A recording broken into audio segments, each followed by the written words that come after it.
অবসরের কথা জানিয়ে দিলেন ক্রিস্টিয়ানো রোনালদো। সবসময় এই ব্যাপারটিকে এড়িয়ে গেলেও এবার রোনালদো জানিয়েছেন এটি শেষ সময় রোনালদোর।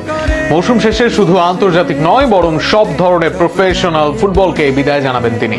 তার আগে করতে চান 1000 গোল। আরো থাকছে প্রতিবেদনা।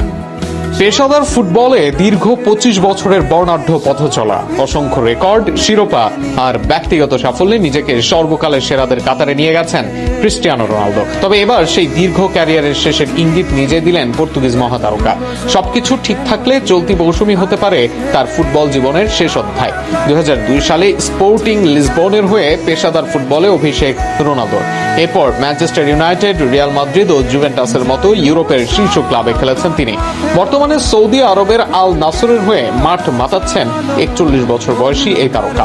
ক্লাব ও জাতীয় দলের হয়ে জিতেছেন অসংখ্য শিরোপা, পাশাপাশি ব্যক্তিগতভাবে 5 বার ব্যালন ডি'রও নিজের করে নিয়েছেন। এর আগে রোনালদো জানিয়েছিলেন আরও 1 থেকে 2 বছর খেলা চালিয়ে যাওয়ার পরিকল্পনা রয়েছে তার। 2026 বিশ্বকাপকেও নিজের শেষ বিশ্বকাপ হিসেবে দেখেছিলেন তিনি। তবে বিশ্বকাপের পর অবসর নিয়ে সরাসরি কোনো সিদ্ধান্ত জানাননি।